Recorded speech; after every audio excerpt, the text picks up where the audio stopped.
5월 22일 화요일 오늘의 주요 뉴스입니다. 뉴욕 증시가 7거래일 만에 큰 폭으로 반등했습니다. 중국에서의 부양 확대 가능성과 EU 특별 정상회의에 대한 기대감이 반영되며 지수를 강하게 끌어올렸습니다. 다우와 S&P 500 지수가 1% 이상 올랐고 나스닥 지수는 2.46% 급등했습니다. 유럽 증시도 엿새 만에 반등했습니다. 중국발 호재와 그리스의 유로존 이탈 우려가 완화된 데 따른 것으로 풀이되는데요. 영국과 독일, 프랑스 모두 상승 마감했습니다. 국제 유가는 일주일 만에 처음으로 올랐습니다. 원유 공급이 수요를 겨우 받치고 있는 상황이라는 골드만삭스의 분석도 상승에 힘을 보탰습니다. 전날보다 1달러 9센트 오른 92달러 57센트에 거래를 마쳤습니다. 독일과 프랑스 정부가 그리스의 유로존 이탈을 막기 위해 필요한 모든 조치를 취하기로 합의했습니다. 또 독일은 유로존의 성장을 강화할 수 있는 모든 방안을 고려할 것이라고 밝혀 긴축을 강조해온 기존의 입장에서 한 단계 나아갔습니다. 중국 경제의 경기 둔화 우려가 고조되고 있는 가운데 중국 정부가 적극적인 경기 부양책을 검토하겠다는 입장을 밝혔습니다.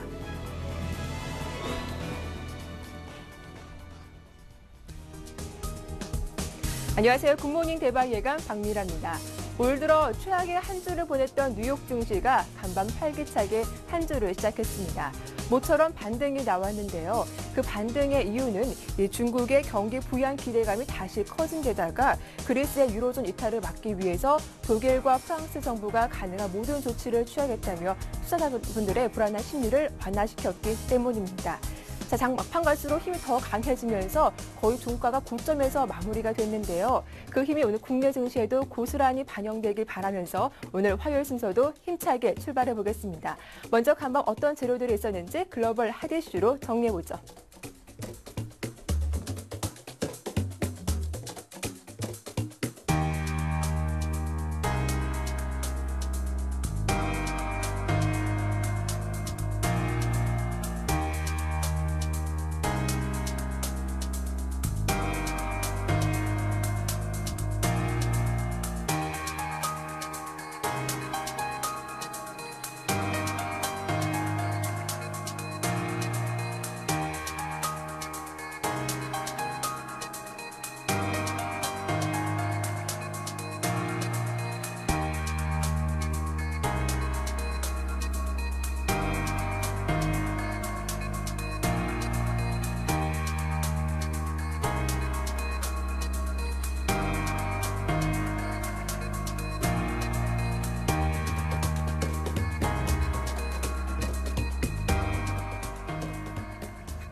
네, 글로벌 마감 상황 정리해보죠. 와이슨베스트 심기원 대표와 함께하겠습니다. 안녕하세요. 안녕하십니까.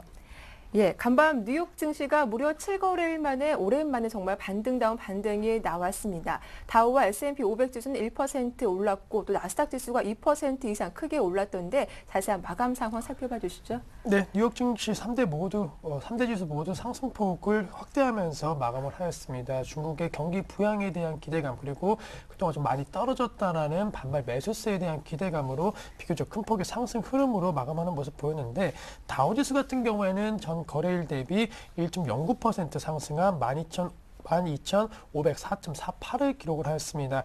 S&P 500 지수 역시나 1.6% 상승한 1,315.99에서 마감하는 모습 보였고 나스닥 지수의 상승폭이 상대적으로 훨씬 더 크게 나왔습니다. 지난밤 2.46% 급등한 2,847.21을 기록을 하였습니다. 이날 뉴욕 증시 같은 경우에는 장 초반부터 낙폭 과대에 따른 반발 매수세가 유입되는 그런 모습 보였고 중국의 경기 부양 기대감과 그리고 그리스 문제에 대한 해결 기대감이 작용하면서 비교적 큰 폭의 상승 흐름으로 마감을 하였습니다. 종목별로 본다고 한다면 먼저 상승한 종목은 애플이 6% 넘는 급등세 마감을 하면서 나스닥 지수 상승을 견인하는 모습 보였고 캐터필라도 3%대 그리고 야후가 1%, 보잉이 3.08% 상승 흐름으로 마감을 하였습니다. 하지만 하락한 종목 같은 경우에는 기대가 높았던 페이스북 같은 경우에는 11% 넘는 급락세로 마감을 하였고 JP모건 체이스 역시나 2.89% 하락을 하면서 그동안 이 미국 시장에서 좀 이슈가 되었던 종목군들의 하락폭은 좀 비교적 크게 나왔다라고 정리를 해드리겠습니다. 네, 반발 매수세 유입과 중국과 또 그리스 쪽에 호재가 나왔었는데 이런 재료들은 유럽 증시에도 공통된 소재로 작용을 했습니다. 유럽 증시 또한 엿새 만에 반등세가 나왔는데 주요국 증시가 어떻게 마감됐습니까? 네, 우선 유럽 증시 역시나 좀 비교적 상대적으로 강한 모습으로 마감을 하였습니다. 아무래도 반발 매수세 및 중국에 대한 기대감 그리고 그리스에 대한 역시나 기대감 뉴욕 증시와 마찬가지로 유럽 증시도 작용했다라고 정리해드리겠고 범유럽권 지수인 스톡스 유럽 600 지수 같은 경우에는 전 거래일 대비 약 0.7% 상승한 240.46을 기록을 하였습니다. 또 국가별로 본다라고 한다면 영국 지수가 0.87% 상승 흐름 보였고 프랑스 지수는 0.7% 그리고 독일 지수 같은 경우에는 1% 넘는 상승 흐름 보이면서 1.06% 상승 흐름 보였습니다. 하지만 이탈리아만이 소폭 하락 흐름 보였는데 이탈리아 지수 같은 경우에는 0.2% 하락 흐름 보였습니다. 유로존과 미국에 대한 미국 재료가 작용하면서 중국에 대한 부양에 대한 기대감까지 작용하면서 상당히 투자 심리 불안했던 유럽 증시의 상승 흐름을 좀 이끌어주는 모습 보였고 특히나 자동차 업체들의 강한 상승세가 나타났습니다. UBS가 유럽 매수 리스트에 새로 포함시킨 르노가 4.8%대 상승 흐름으로 마감하는 모습 보였고 나머지 종목 같은 경우에는 바클레이즈 캐피탈 같은 경우에는 지분 매각 소식에 따라 1.9% 상승 흐름 보이면서 전반적으로 유럽 증시도 좀 비교적 강세 흐름으로 오늘 장은 마감했다라고 정리해드리겠습니다. 예, 이제 글로벌 증시 호재와 악재 나누어서 살펴보도록 하겠습니다. 먼저 저가 매수세가 적극적으로 유입된 가운데 중국 쪽에서 호재가 있었습니다. 원자버 총리가 경기 부양책을 적극적으로 검토하겠다라는 입장을 밝혔다고 하는데 어떤 내용입니까? 네, 우선은 중국 원자버 총리 같은 경우에는 경제 성장을 좀 더 강조하는 모습을 보였습니다. 안정성 성장이라는 올해 정책 목표를 거듭 언급을 하였지만은 역시나 안정보다는 성장 쪽에 좀 더 무게를 두고 있다라는 언론 매체들의 그런 보도가 나오면서 성장 위주의 정책에 대한 기대감이 높아지고 있다라고 정리를 해드리겠습니다. 중국이 경기 부양 쪽에 좀 더 무게를 싣는 이유 같은 경우에는 당초 예상보다 경제 여건이 지금 현재 더 악화되고 있기 때문이라고 시장에서는 풀이하고 있습니다. 중국의 성장 엔진인 수출 같은 경우에는 4월 지난해 같은 기간보다 약 4.9% 늘어나는 모습 보였는데 올해 목표치였던 10% 증가에 훨씬 못 미치는 그런 수치인 만큼 중국 경제에 대한 활성화 정책에 대한 기대감이 높아지고 있다라고 정리를 해드리겠고 중국의 정책 변화가 좀 더 과시화된다라고 한다면은 2달 연속 감소세를 보인 한국과 대중 수출에 대한 어느 정도 우려감도 조금은 완화될 것으로 풀이가 되고 있습니다. 따라서 중국 관련 수혜주들에 대한 기대감이 높아지고 있고 지급률 인하뿐만이 아니고 금리 인상에 대한 기대감이 나와준다라고 한다면은 국내 증시 역시나 중국발 홍풍에 따른 기대감 작용하면서 그동안 낙폭과대 업종이었던 철강이라든가 화학 업종에 대한 모멘텀이 작용할 수 있을 것으로 판단되고 있기 때문에 오늘 밤 역시나 최대 이슈 같은 경우에는 중국발 이슈였다라고 정리를 해드리겠습니다. 네, 또 오후 들어서는 쇼이블레 독일 재무장관이 오는 23일 EU 특별 정상회의에서 필요한 모든 경제 성장 부양책을 검토할 수 있겠다라고 밝히기도 했는데요. 아무래도 EU 특별 정상회담에 대한 기대감은 더 커질 수밖에 없겠어요. 네, 맞습니다. 독일 특히나 또 프랑스 정상들 간의 합의 가능성이 상당히 높아지고 있다는 것도 시장에 좀 긍정적으로 작용하는 모습 보였는데 독일과 프랑스 정부는 지금 현재 그리스를 유로존에 잔류시키기 위한 모든 방안을 검토하고 있다라고 합의를 하였습니다. 따라서 이러한 상황으로서 그리스 재정 위기에 대한 리스크가 좀 완화되지 않을까라는 기대감을 작용을 하였고 뿐만 아니라 미국 대통령인 오바마 대통령 같은 경우에도 주요 8개국 정상들이 만난 자리에서 그리스 유로존 탈퇴에 대한 반대 입장을 분명하게 밝히는 모습 보였습니다. 따라서 지금 시점 역시나 유럽을 비롯한 선진국 시장의 정상들에 대한 합의 기대감 그리고 계속적인 노력에 대한 그런 제스처가 보여준다고 한다면 시장 역시나 어느 정도는 증시 상승으로 좀 하락 가능성이 높아지고 있다고 정리해 드리겠습니다. 네, 특히 이날 나스닥 지수의 한 2.5% 가까운 상승세를 보면 애플의 주가 흐름도 빼놓을 수가 없을 텐데요. 이 애플이 아이폰 5에 대한 기대감 때문에 5% 이상 강한 상승세를 보여주기도 했습니다. 반면 상장 이틀째인 페이스북은 10% 이상 또 주가 급락하기도 했더라고요. 네, 맞습니다. 애플 효과에 따른 기대감이 네. 다시 한번 뉴욕 증시의 상승 흐름을 좀 이끌어주는 모습 보였는데 그동안 신제품에 대한 어느 정도 기대감보다는 좀 실망감이 컸습니다. 하지만 아이폰 5에 대한 본격 출시 기대감이 나오면서 역시나 긍정적인 주가 상승 흐름으로 나타나는 모습 보였고, 그동안 스마트폰 출하를 제한될 수 있다는 우려감이 계속적으로 나왔습니다. 하지만은 이날부터는 조금 완화되는 모습 보였다는 점, 그리고 각 증권사에서 연이은 호평에 따른 기대감이 작용하면서 주가가 6%대의 상승 흐름으로 마감하는 모습 보였습니다. 따라서 이러한 애플에 대한 상승 기대감 높아진다고 한다면은 국내 증시 역시나 삼성전자에 대한 상승 기대가 높아질 것으로 판단되고 있기 때문에 지금 시점 최근 들어서는 조금은 계속적인 애플과 삼성전자의 동조화 현상을 감안한다고 한다면은 애플의 상승 기대감이 우리 증시를 비롯한 삼성전자에 대한 상승 기대감으로 나타날지 오늘 밤 우리 증시에 있어서의 역시나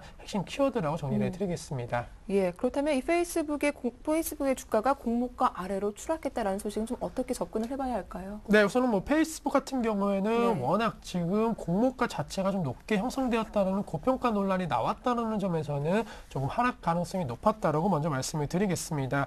우선은 페이스북에 대해서는 지금 상장 직전 공모 물량을 늘리면서 공모가가 높아지는 모습을 보였습니다. 따라서 지금 미국에서는 주관사가 전적으로 이 주가에 영향을 미치면서 상당 부분 이 공모는 실패했다라는 우려감이 현재 나오고 있다라고 정리해 드리겠고, 역사적으로 공모 총내 이상적인 주가 상승률은 10에서 15%입니다. 하지만은 페이스북은 상장 첫날에도 큰 폭의 상승 흐름을 보이지 못했고, 그리고 이튿날부터는 좀 급락세를 보이고 있기 때문에 역시나 이러한 우려감이 페이스북에 있어서는 조금 악재로 작용할 것으로 판단되고 있고, 하지만 페이스북에 관련된 SNS 관련주에 대해서는 뭐 크게 우리 증시에서는 작용하진 않을 것으로 좀 판단된다라고 정리를 해드리겠습니다. 예. 한편 이날 JP모건은 배당금을 유지하되 자사주 취득은 연기하겠다라는 입장을 밝히기도 했는데요. 이와 관련된 소식도 전해주시죠. 네, 최소 20억 달러에 이르는 대규모 투자 손실을 낸 JP모건 체이스가 배당금은 현행대로 유지하기로 하였습니다. 하지만은 자사주 취득은 연기하는 그런 모습 보였는데, 다만 은행 측은 자사주 취득 연기가 투자 손실 때문은 아니다라고 분명히 못 박았습니다. 우선은 JP모건 체이스 최고 경영자는 현재 주당 30센트인 분기 배당금은 그대로 유지하는 대신에 자사주 취득 프로그램은 유예하기로 협의했다라고 밝혔습니다. 다만 이 같은 자사주 취득 연기는 최근 발생한 20억 달러에 이르는 투자 손실과는 무관한 것이며 지금 시점 자기 자본 비율 기준을 충족시키기 위한 조치일 뿐이라고 해명을 하였습니다. 여전히 80억 달러에 이르는 이익을 낼 수 있다는 그런 자신감을 내비쳤기 때문에 이러한 부분이 어떻게 작용할지에 대해서는 조금 미지수이지만은 주가에 있어서는 역시나 하락 압력이 되면서 조금 투자자 입장에서는 부정적인 시작이 강했다라고 말씀을 드리겠습니다.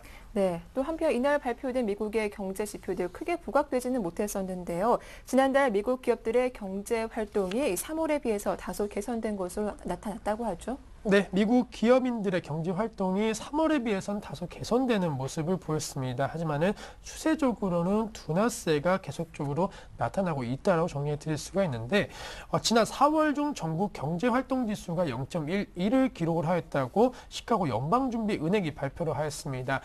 이는 앞서 3월에 마이너스 0.44보다는 개선된 거리지만은 3월 수치는 종전 마이너스 0.29에서 다소 하향 조정이 된 것입니다. 시카고 연은의 경제활동지수는 기준치인 0을 밑돌 경우에는 경제가 평균보다 낮은 성장을 보인 것으로 보고 있고, 이를 웃돌 경우에는 평균보다 높은 성장을 보일 것이라는 예상을 할 수가 있습니다. 세무 항목별로는 고용이 0으로 앞선 3월의 0.14보다 다소 낮아지는 모습 보였지만은 소비와 주택이 마이너스 0.26에서 제자리 걸음을 하였고, 생산과 소득은 마이너스 0.31에서 0.369로, 그리고 판매와 주문 재고는 마이너스 0.01에서 0.01로 각각 개선되는 모습 보였습니다. 그러나 추세를 볼 때에 있어서는 경제활동 지수는 3개월 이동평균으로서 마이너스 0.06으로서 지난해 11월 마이너스 0.1을 기록한 이후에 5개월 만에 마이너스 전환되었다는 점 기억해야 된다고 말씀을 드리겠습니다.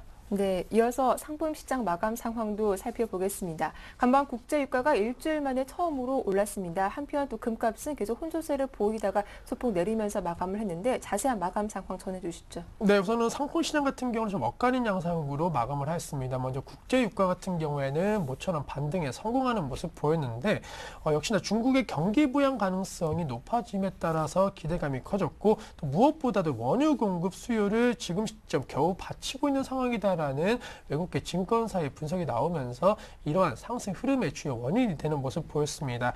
이날 뉴욕 상호거래소에서 7월 인도분 서부 텍사스탄 원유는 지난주 종가보다 1.09달러 약 1.2% 상승한 배럴당 92.57달러에서 거래를 마감하는 모습 보였습니다. 유가는 원자바오 총리가 경기 부양에 대한 강력한 의지를 표명한 이후에 상승 흐름을 보였고 또한 지난주 주요 8개국 정상들이 그리스의 유로존 잔류를 지지할 것이라는 얘기가 나오면서 역시나 상승폭을 더욱더 증폭을 시키는 모습 보였습니다.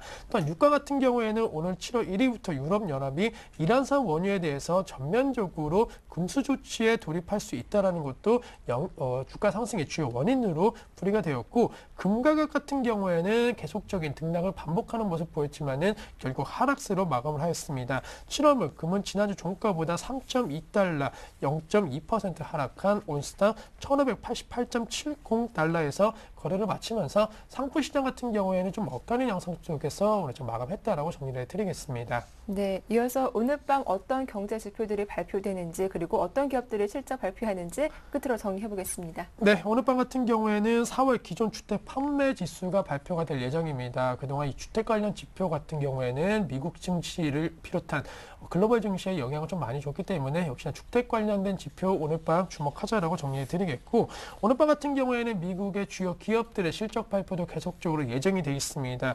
주요 종목군으로 보신다라고 하면 베스트 바이아, 폴로랄텐, 로렌 그리고 델, 게스, 데이트, 투 인터랙티브가 오늘 밤 기업 실적 발표를 앞두고 있는 상황이고 무엇보다도 미국 쪽 이슈보다는 유럽 쪽 이 정상회담에 대한 기대감이 얼마나 작용하는지가 상당히 좀 중요할 것으로 판단되고 있습니다. 또한 중국발 모멘텀이 계속적으로 작용하는지 그리고 중국 정부에서 어떠한 정책이 나오는지도 역시나 체크포인트로 활용하셔야 되기 때문에 오늘 밤 같은 경우에도 미국과 유럽 그리고 중국 쪽의 모든 이슈를 좀 점검해야 된다라고 정리를 해드리겠습니다. 예, 글로벌 마감 상황 와이즈인베스트 심기원 대표와 함께 정리했습니다. 오늘 수고 많으셨습니다. 네, 감사합니다.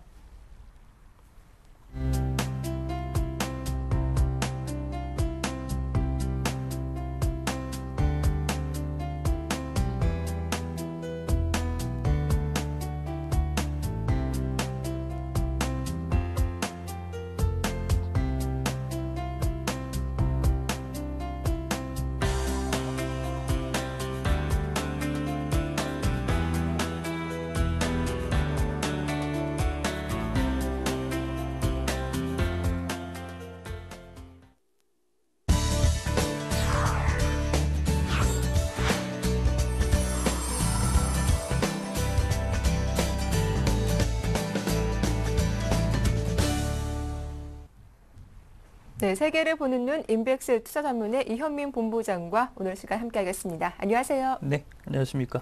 예, 오늘 좀 집중 분석해볼 내용 어떤 건지 먼저 소개해 주시죠. 네, 오늘은 인도 경제에 대해서 한번 들여다보는 시간을 갖도록 하겠습니다. 이 시간을 통해서 인도 경제에 대해서 말씀드리는 거는 아마 올해 들어서는 이제 처음인 것 같은데요. 네. 현재 루피아 가치가 사상 최저치 행진을 기록하면서 인도 경제에 대한 먹구름 이런 걱정들이 많이 올라오고 있습니다.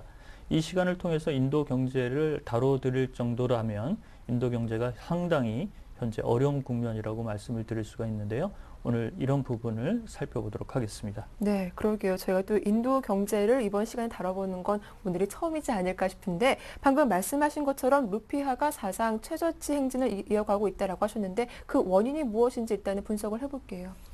그 원인은 이제 네. 유럽 재정 위기, 특히 이제 그리스의 총선이 연정이 불발이 되면서 이른바 달러화와 독일의 분트 이런 안전자산의 선호 현상이 크게 나타났죠. 이런 점에서 이제 그 이른바 이머징 마켓의 통화가 다소 약세권으로 들어간 원인도 루피아의 약세에 어느 정도 원인이 있다라고 볼 수가 있겠지만 그 속을 들여다보면 인도 경제가 현재 성장이 둔화되고 있고 재정 적자와 경상수지 적자가 올해도 크게 늘어날 수 있다는 등 이런 어두운 경제의 그림자가 그 원인이라고 볼 수가 있겠습니다. 달러당 루피는 새벽에 달러당 55루피까지 현재 떨어졌는데요. 지난 12월 17일 작년이었죠. 달러당 루피 54.1 이 구가 가장 낮은 수치였는데 이도 현재 무너뜨리는 그런 흐름이 나타나고 있습니다. 따라서 인도의 중앙은행이 지난달에 50bp 금리 인하를 하면서 경기 부양에 현재 안간힘을 쏟고 있지만 마땅한 위기 극복 방안이 안 나오고 있고 특히 외국인 투자가를 유인할 수 있는 친화적인 정책이 현재 부재하다는 점이 굉장히 걱정거리라고 볼 수가 있겠습니다. 네, 역시 뭐 그리스를 비롯한 유로존의 위기가 인도까지 이렇게 확산되는 모습이 나타나고 있는데 경기 적신 후 인도 정부의 대응책은 현재 없는 상태입니까? 나오고는 있습니다만 네. 그러니까 외국인 쪽에는 엄격한 잣대를 들이대고 내부적으로는 좀 느슨하거나 흐지부지 이렇게 이제 그 내부적으로는 정책의 효율성이 나타나지 않는 그런 흐름이 현재 이중적인 잣대라고 볼 수가 있겠는데요. 외국인들에게는 외국인 자본 이득에 대해서 6년 전 내용까지도 소급해서 적용하겠다는 이른바 세금 회피 방지 법안을 현재 올렸다가 외국인들의 반대로 인해서 현재 격한 그런 현재 비판을 받고 있는 상태입니다. 특히 보다폰이 지난 인도의 허치슨 이른바 그 현재의 텔레콤 회사인데요. 인도의 회사를 이른바 케이만 군도를 통해서 그 M&A를 한 부분이 있는데요. 이 내용에 대한 자본 이득도 추가로 소급 적용해서 세금을 물리겠다라는 방침이 나오자 외국인들이 상당히 현재 동요하는 부분이라고 하겠습니다. 그렇지만 현재 여당이 지방선거에서 이번에 참패를 했기 때문에 정부 보조금을 축소하고 세제 개혁에 나서겠다라는 기존의 방침이 기업과 부유층의 현재 커다란 반대로 인해서 시행을 못하고 있는 상태에서 추가적으로 개혁 의지가 훼손될 수 있다라는 현재 의구심이 크게 올라오고 있는 상태입니다. 따라서 정부의 현재 부적절한 대책, 그다음에 정책의 효율적인 집행에 대한 외국인 투자가들의 불신 이런 부분이 함께 현재 인도 경기에 녹아 있다라고 볼 수가 있겠습니다. 예, 말씀하신 거 들어보니까 내국인에게는 더 관대하고 오히려 외국인에게 더 강한 기준을 제시하고 있는데 그렇게 되면 외국인의 투자사가 좀 위축되지 않을까 싶기도 한데 이런 투자 정책의 문제점은 어떤 건지 한번 살펴볼게요. 그렇죠.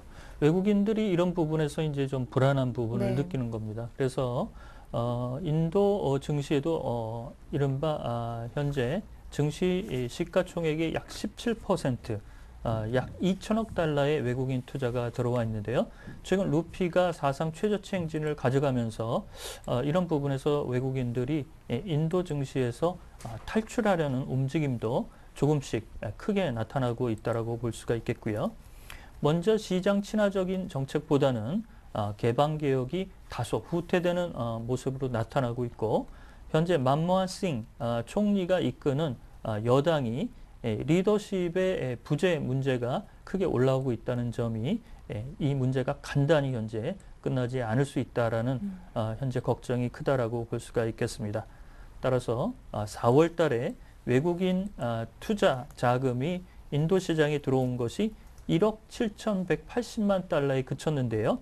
2월 달에 50억 달러가 들어온 거에 비해서는 현재 거의 외국인 투자 자금이 들어오지 못하고 있는 상태입니다. 특히 인도는 제일 큰 수출 시장이 유럽 시장인데요.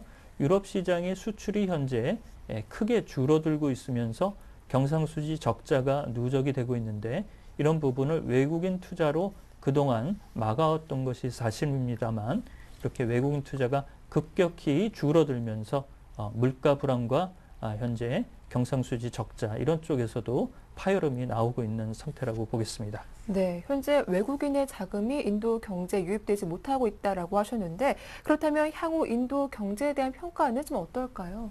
지난 4월 20일 날 S&P 스탠다드 앤 푸어스가 인도의 국가 신용 등급 전망을 부정적으로 강화를 시켰습니다.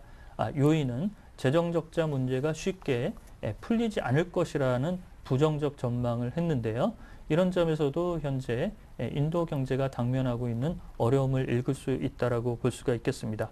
특히 이코노미스트들은 인도 경제가 전향적으로 외국인 투자가들에게 친화적인 정책을 빨리 내놓지 못한다면 통화 위기까지도 나올 수 있다는 지적들이 조금씩 나오고 있습니다.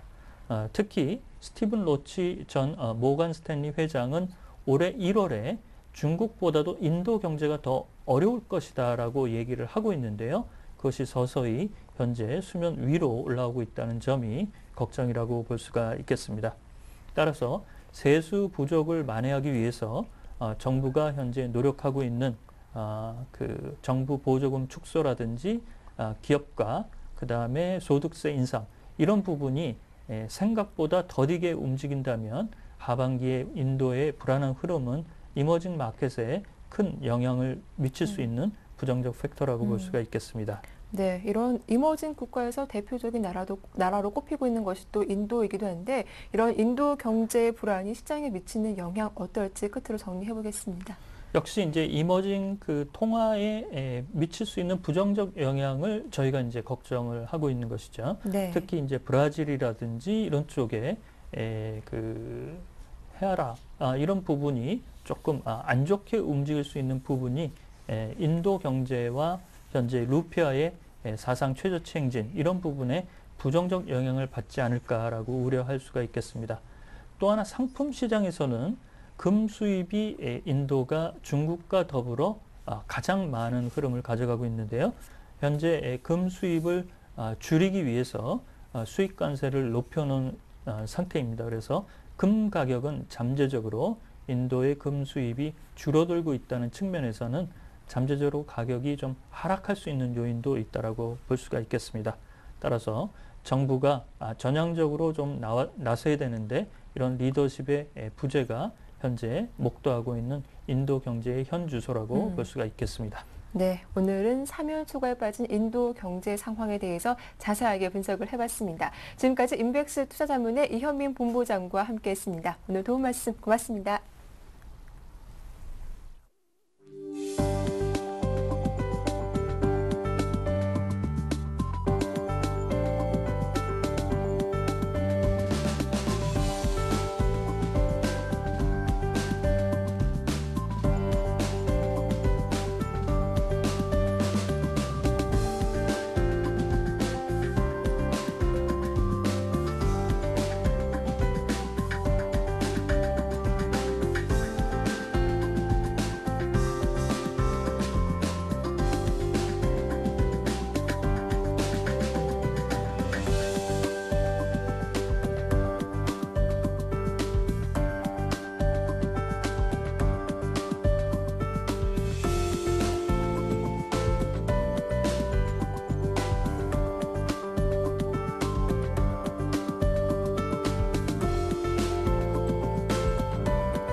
네, 오늘장 전략 세워보는 이슈앤 진단 시작하겠습니다. 오늘 순서는 하나대투증권의 임진순 대리와 함께하죠. 안녕하세요. 네, 안녕하십니까?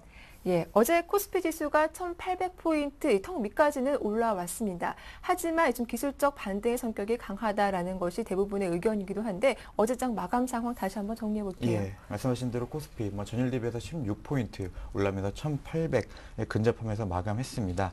주말 A 정상들의 성명, 또 그리스 신민당의 어떤 지지율 상승 이런 소식이 전해지면서 극도로 냉각되었던 투자 심리가 조금 안정을 찾는 모습이었습니다. 낙폭이 컸던 IT, 운송 장비 업종으로 외국인 기관의 어떤 매수세가 몰리면서 시장 상승을 이끌었는데요. 하지만 삼성전자, 현대차를 제외하면 체감 지수는 상승폭이 그렇게 크지 않았던 하루였습니다. 말씀하신 대로 전일 상승은 추세가 완전히 전환했다고 보기보다는 어떤 기술적 반등의 성격이 이렇게 강하다 볼 수가 있겠는데요.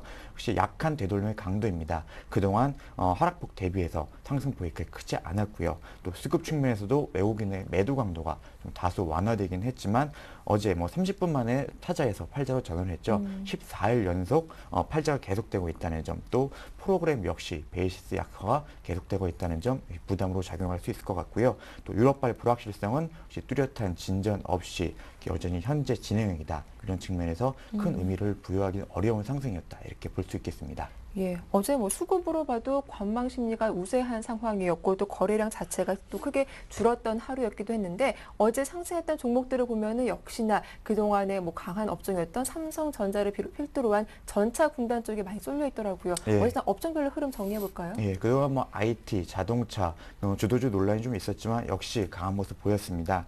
5월 들어서 영업이익 추진치가 계속 좀 둔화되고 있기는 하지만 최근 조정으로 가격 메리트가 부각하면서 IT, 자동차 초강세를 보였는데요.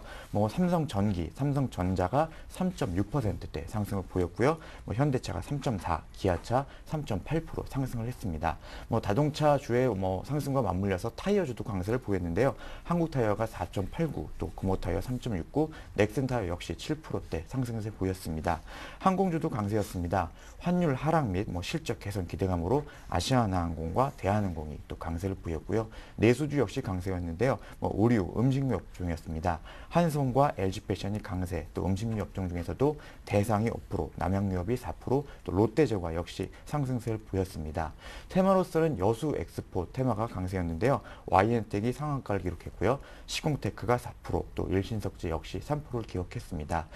최근에 장세가 좀 불안하다 보니까 다시금 대선 테마주들이 좀 꿈틀대는 모습인데요. 안철수 관련주들이 강세를 보였죠. 안철수 원장의 30일 부산 강연 소식이 전해지면서 안내비 상한가 들어갔고요. 솔고바이오 역시 상한가, 또 MPK 역시 12%의 어떤 강세를 시현했습니다. 네, 좀 종목별로 더 자세하게 정리를 해보겠습니다. 이날 시가총액 비중이 가장 큰 삼성전자가 일단 3% 이상 강하게 올라오기도 했고, 반면 OCI는 태양광 산업의 악화된 우려로 또 급락세가 나왔었는데 종목별로 이슈도 한번 짚어볼게요. 예, 일단 삼성전자 말씀하신 대로 최근에 하락하면서 주도주 논란이 좀 있었지만 역시 어저께 역시 삼성전자임을 보여줬습니다. 총 LP다 이슈 또 시장 하락으로 상당히 부진한 흐름 보였죠. 하지만 전일 3%에서 시장을 주도했는데요. 최근의 하락은 전 세계 대표 기업 중에 가장 낙폭이 적었다는 측면에서 또 외국인의 차익 실현 측면이 강하다 이렇게 볼 수가 있겠고요. LP다 같은 경우에는 현금성 자산이 많이 고갈되어 있기 때문에 어떤 원재료주 구입에 난항을 많이 겪고 있고요. 이미 삼성은 갤럭시 S3 어떤 물량을 대는데도 상당히 빠듯한 상황입니다. 또 모바일 디램 시장은 어떤 디바이스의 급속한 진보로 인해서 이미 어떤 구매자 우위에서 공급자 우위 시장으로 변모가 된 상황입니다. 이렇기 때문에 시장이 완전히 추세 전환한 것은 아니지만 주도주로서의 위치를 확인한 어제 하루였다 이렇게 생각이 들고요. 계속해서 삼성전자는 관심을 가져봐야겠다 이런 생각이 있습니다.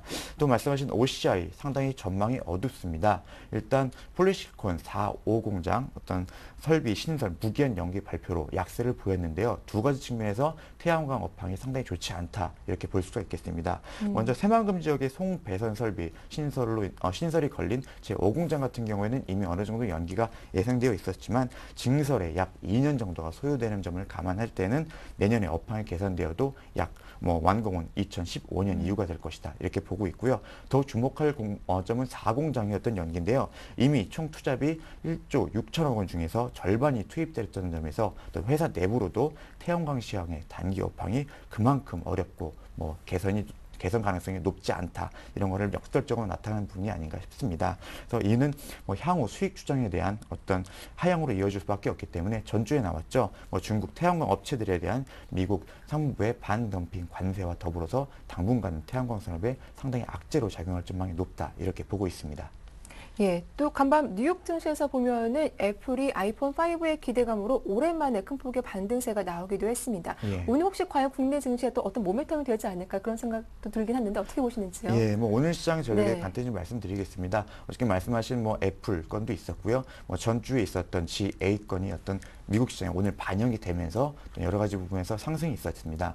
하지만은 우리 시장에서는 어제 반영이 됐던 부분이 미국 또 유럽에 오늘 반영이 된 부분이고요. 네. 확실히 추세 전환은 아직 이르기 때문에 조금 보수적인 관점으로 대응하시는 것이 좋다. 이렇게 전체적으로 볼 때는 그렇게 보고 있습니다. 다음은 그리스 정치적 이슈 장기화 조짐, 또 최근에 안전자산 선호 현상이 장기화되고 있기 때문에 당분간 6월 17일 그리스 총선까지는 조금 불안한 투자 심리는 지속될 것으로 예상을 하고 있습니다. 좀 몇 가지 뭐 긍정적인 부분도 많이 발견이 되고 있는데요. 일단 수급 측면입니다. 외국인들이 이번 달 들어서 어제까지 약 뭐 3조 2천억 원 정도의 주식을 매도했는데요. 과거 유럽 재정위기가 불거졌을 때 월간 기준으로 볼 때는 약 매도가 금액이 4조 원 가량 이 정도였다면은 뭐 어느 정도 매도의 정점에 와 있는 시기다 이렇게 볼 수가 있겠고요. 또 20일에 국민연금이 주식 위탁자 선정 공고를 냈는데요. 뭐 주식이 빠질 때는 항상 나오는 얘기지만 국민연금이 방어막이 될 거다. 어떤 이런 부분도 투자 심리에는 어느 정도 안전판 역할을 해줄 것이다 이렇게 보고 있고요. 뭐 그리스 문제도 23일 뭐 EU 정상회라든지 또 ECB, IMF가 발언 강도를 좀 완화시키고 있고 그리스 내에서도 좀 우호적인 상황이 연출되고 있기 때문에 뭐 지금 현재 상황은 단기적으로는 보수적인 스탠스를 유지하되 큰 기능으로 볼 때는 대한민국의 좋은 주식을 좀 싸게 살 수 있는 분명 기회이긴 맞습니다. 왜냐하면 현재 상황은 최악의 시나리오를 가정한 어떤 그런 하락이었기 때문에 어떤 그런 기회이긴 분명한 거기 때문에 제가 볼 때는 앞으로 상승이 어떤 V자든 간에 아니면 L자든 간에 시장의 어떤 주도주였던 IT, 자동차 중심 또는 업종 대표주 1등 중심으로 갈 것이기에 어떤 중장기 투자자라면 그런 쪽에 관심을 갖는 것이 좀 유효하고요. 또 단기적으로는 최근에 낙폭이 과대했던 은행, 또 건설, 기계 등도 관심을 가져볼 만하다고 이렇게 생각을 하고 있습니다. 어저께 미국이 올라왔고 어저께 저희 장도 올라왔기 때문에 이제 하락이 마감되고 또 올라가는 거 아니냐 해서 성급히 뭐 따라 볼 수가 있겠는데요. 제가 볼 땐 가장 중요한 건 쉬는 것도 투자라고 생각이 듭니다. 또 올라갔다가 또 내리면 손절하면서 계속해서 어떤 비용을 내는 것보다는 조금 여유 있는 마음으로 좀 쉬시면서 시장이 확실한 추세 전환을 했을 때 그때 들어갔던 것도 늦지 않으니까 절대 조급함을 갖지 않는 것이 좀 중요하겠다. 이렇게 보고 있습니다. 일단 성급한 투자는 자제하고 조금 더 좀 관망하면서 어떤 시기를 노려봐라라는 말씀해 주신 것 같은데요. 예. 앞서 말씀하시기에 좀 장기적으로 본다면 그래도 시장을 긍정적으로 보시는 것 같아요. 예. 지금 뭐 전체적으로 봤을 때 시장, 네. 우리나라 국내 시장의 밸류에이션이 약 8.9배 정도 나오고 있고요. 전반적으로 해외를 볼 때는 12배 정도가 적당하다고 봤을 때 우리나라 주식 분명히 저평가된 상태는 맞습니다. 그리고 시장에 올라갈 때는 뭐 지금 우리 말씀드린 대로 업종의 대표주들, 지금 또 주도들 삼성전자, 현대차 중심으로 갈 것이기에 어떤 지금에서는 조금 어떤 많은 주식 투자자분이 관망세, 지금 어려운 거 아니냐, 혹은 또 올라가는 거 아니냐, 많이 혼란스러워할 텐데 조금 더 큰 그림, 숲보다 개별 종목보다는 좀 큰 숲을 보시면서 업종 대표주들로 조금씩 주식을 사 모으는 전략이 좀 유효하다고 하겠고요. 그렇게 봤을 때는 전체 시장에 대해서 지금은 조금 긍정적으로 시장을 좀 볼 때도 되지 않았나 싶습니다. 전반적으로 시장의 기대감들이 형성되어 있는 시기이기 때문에 시장 흐름에 맞추는 투자 전략이 중요하다고 생각하고 있습니다. 네, 좀 현금 여유가 있으신 분들은 업종 대표주 눈여겨보는 게 좋겠다라는 의견을 주셨습니다. 말씀 잘 들었고요. 지금까지 하나대투증권 임진순 대리와 함께했습니다. 도움 말씀 고맙습니다. 네, 감사합니다.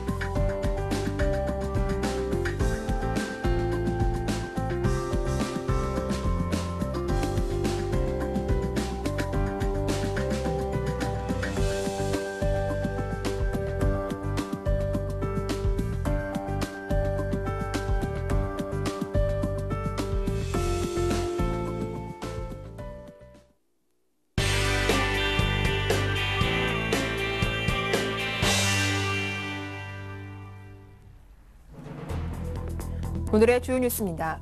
정부가 올해 국내 경기 흐름에 대한 전망을 당초 상저하고에서 상저하중으로 조정하는 방안을 검토하고 있습니다. 유럽의 재정 위기 여파를 반영한 것으로 풀이됩니다. 정부 부처들이 매년 공무원 인건비를 수천억 원씩 과다 편성한 것으로 나타났습니다. 조사 결과 최근 3년간 공무원 인건비 불용액의 합계가 2조 원에 육박했습니다.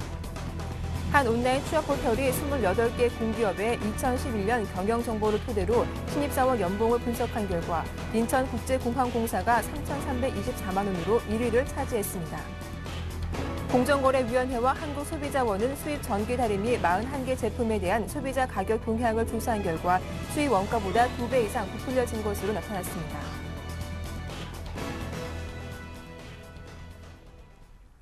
네, 이슈앤이슈 오늘 순서는 서울경제신문 증권부의 안현덕 기자와 함께하겠습니다. 안녕하세요. 예, 안녕하세요. 네, 최근 가장 많이 입에 오르내리고 있는 말 가운데 하나가 바로 유럽의 재정 위기가 아닐까 싶습니다. 그리스가 시발점으로 여전히 우려감이 사그라들지 않고 있는 상황인데요. 이에 따라 정부가 향후 경기에 대한 전망도 당초 예정보다 좀 바꿨다고 하죠. 예, 정부가 올해 국내 경기 흐름에 대한 전망을 당초에 상저하고에서 상저하중으로 조정하는 방안을 검토하고 있습니다. 상저하고는 경기가 상반기에 바닥을 친 뒤 하반기부터 본격적인 회복세를 나타내는 현상을 뜻하는데요. 하지만 최근 유럽발 위기의 강도가 생각보다 강하고 길게 진행되면서 하반기 회복세가 기대치보다 미약할 것으로 판단해 상저하중으로 전망 수정에 나서는 모습입니다.